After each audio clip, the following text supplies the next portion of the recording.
कराची में सदर टाउन के चेयरमैन को इख्तियारात से तजावुज करना महंगा पड़ गया है। एंटी करप्शन ने चेयरमैन समेत 3 असिस्टेंट डायरेक्टर और इंस्पेक्टर को एंटी करप्शन तलब कर लिया है। तफसीलात जानते हैं हमारे नुमाइंदे जुनेद जावेद से। जुनेद जावेद, बताइएगा ये क्या मामला है और क्या तफसीलात हैं आपके पास? देखिए जी, सदर टाउन के चेयरमैन की जानिब से रोजगार स्कीम की आड़ में तजावजात लगवाई गई थी, जो कि सदर टाउन के मुख्तलिफ इलाकों में 100 से ज्यादा स्टॉल्स की शक्ल में थी।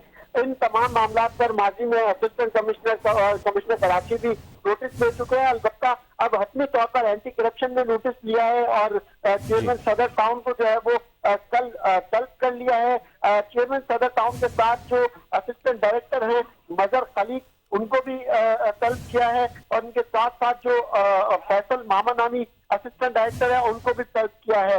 दूसरी जानिब असिस्टेंट एंटी करप्शन डिपार्टमेंट ने जो है वो अल्ताफ कायम खानी नामी इंस्पेक्टर को भी तलब किया है और इन तमाम अफराद से जो है वो इनके अपॉइंटमेंट ऑर्डर मंगवाए हैं, एकेडमिक सर्टिफिकेट मंगवा लिए हैं और साथ ही सर्विस बुक और बैंक की स्टेटमेंट भी जो है वो तलब कर ली है।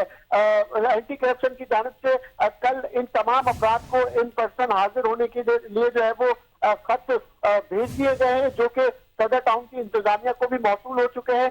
ताहम एंटी करप्शन ने मूवेबल और इमूवेबल जो प्रॉपर्टीज हैं उनके हवाले से भी तमाम तफसीलात तलब कर बड़े पैमाने पर अब ये देखने में आ रहा है कि एंटी करप्शन मुतारिक हो रही है और अब जो लोग करप्शन में मुलव्वस हैं, जो लोग गैर कानूनी तजावजात लगवाने में मुलव्वस हैं, उनके खिलाफ बड़े पैमाने पर जो है वो कार्रवाई का भी अंदिया दिया जा रहा है। अलबत्ता अब इन तमाम अफराद को कल तलब किया गया है, जबकि चेयरमैन मंसूर शेख है उनसे तफसीली बयान भी लिया जाएगा कि आया उन्होंने किस कानून के तहत स्टॉल्स लगाए हैं, जबकि उनके पास इस टाइप का कोई अगर इख्तियार है तो उसकी कानून में क्या गुंजाइश है। ये तमाम सदर टाउन के चेयरमैन मंसूर शेख से मांगी जाएंगी। जी।